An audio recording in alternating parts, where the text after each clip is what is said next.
네, 안녕하세요. 요즘 한국이 AI 분야 세계 3대 강국 G3를 목표로 한다는 얘기 정말 많이 들리죠? 네, 아주 야심찬 목표인데요. 오늘은 이 목표를 현실로 만들기 위한 한국의 구체적인 움직임, 특히 두 가지 큰 축을 좀 깊게 파헤쳐 보려고 합니다.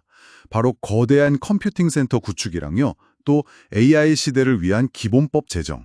이 두 가지예요.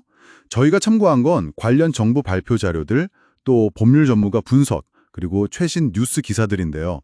이런 변화들이 과연 한국 AI 미래에 어떤 영향을 주는지, 또 기술, 연구, 비즈니스 현장에 계신 분들께는 이게 구체적으로 어떤 영향을 줄지 한번 핵심만 짚어보겠습니다. 자, 먼저 정말 입이 떡 벌어지는 규모의 프로젝트 소식부터 시작하죠.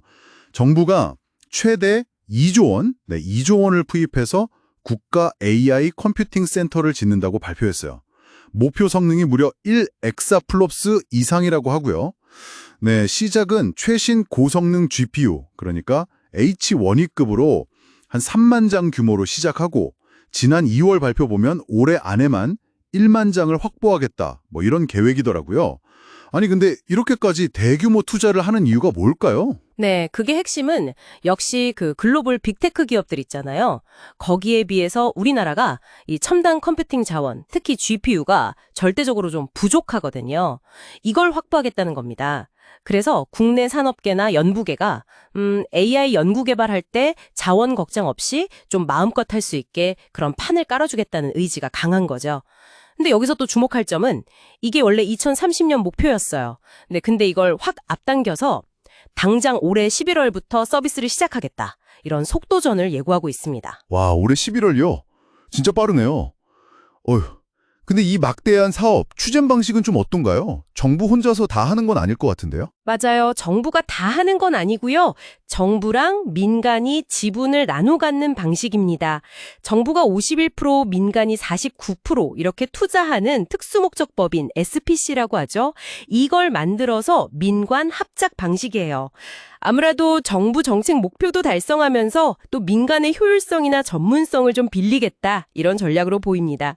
그리고 아까 말씀하신 것처럼 수도권 전력 문제나 지역 균형 발전 이런 것도 다 고려해서 비수도권 지역에 짓기로 했고요.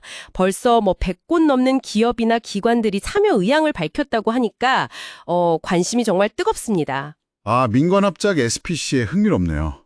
그럼 이 센터에서 쓰는 컴퓨팅 자원은 주로 해외의 비싼 GPU 위주인가요? 아니면 우리 국산 기술 육성, 이런 교육도 같이 들어있나요? 네, 아주 좋은 질문인데요. 당연히 초기에는 엔비디아 같은 해외 기업들의 첨단 GPU가 주력이 될 수밖에 없겠죠. 하지만 장기적으로는 그러니까 2030년까지는 국산 AI 반도체 비중을 50%까지 늘리겠다는 목표를 가지고 있습니다. 예를 들면 NPU, 신경망 처리 장치나 PIM, 프로세싱 인 메모리 같은 것들이요. 단순히 그냥 컴퓨팅 파워만 빌려오자 이게 아니라 이걸 기회로 삼아서 국내 AI 반도체 생태계 전반을 키우려는 그런 더 큰 그림을 그리고 있는 거죠. 그렇군요. 하드웨어 인프라를 이렇게 공격적으로 구축하는 것과 동시에 또 AI 시대를 대비하려면 법적인 기반도 중요할 텐데요. 마침 관련 법도 통과되었다고요. 네, 맞습니다. 작년 말에요. 인공지능 발전과 실리 기반 조성 등에 관한 법률, 길죠. 그래서 줄여서 보통 AI 기본법이라고 부르는데요. 이게 국회를 통과했습니다. 이 법은 크게 보면 두 가지 축을 동시에 가지고 있어요. 하나는 AI 기술이랑 산업 발전을 막 촉진하는 지능 측면, 그리고 다른 하나는 AI의 신뢰성이나 안전성 확보 같은 약간의 규제 성격, 이 두 가지를 다 담고 있습니다. 아, 지능과 규제, 두 마리 토끼를 다 잡겠다는 거군요. 그럼 구체적으로 어떤 내용들이 들어있나요? 특히 AI 사업하시는 분들한테는 어떤 의무 같은 게 새로 생기는 건지 그게 좀 궁금한데요. 일단 국가 차원에서는 3년마다 기본 계획을 세우고요. 또 대통령 직속으로 위원회도 만들고 중소기업이나 스타트업 지원하고 AI 데이터 센터 구축 지원하고 이런 진흥책들이 쭉 있고요. 다른 한편으로는 이제 AI 사업자들, 특히 그 고영양 인공지능이라고 부르는 분야가 있어요. 네, 예를 들면 의료나 교통처럼 사람의 안전이나 기본권에 좀 큰 영향을 줄 수 있는 AI들, 혹은 요즘 많이 쓰는 생성형 인공지능 사업자들한테는 일정한 의무가 부과됩니다. 뭐 예를 들면 이 서비스는 AI를 사용했습니다라고 알린다거나 투명성 확보 의무죠. 또 안전성을 확보해야 하고 위험 관리 방안 같은 것도 미리 마련해야 하고요. 그렇군요. 혹시 그 유럽연합에서도 AI 법이 나왔잖아요. 그거랑 비교하면 좀 어떤 특징이 있을까요? 네, EU AI법하고 비교해 보면요. EU법은 위험 등급을 굉장히 세분화해서 나눠놓고 위반했을 때 처벌도 상당히 강력해요.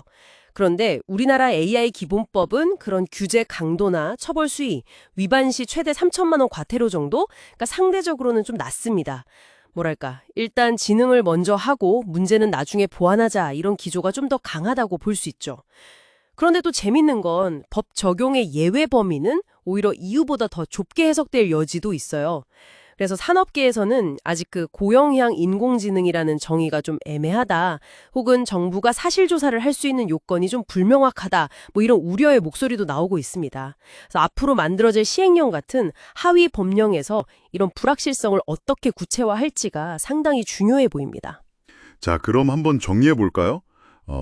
정말 거대한 규모의 컴퓨팅 인프라 투자 계획이 나왔고 또 AI 시대를 위한 기본법도 제정됐고 이걸 보면 한국이 AI 강국으로 가기 위해서 정부 차원에서 정말 강력하게 드라이브를 걸고 있다. 뭐 이런 신호로 읽어야겠네요. 그렇습니다.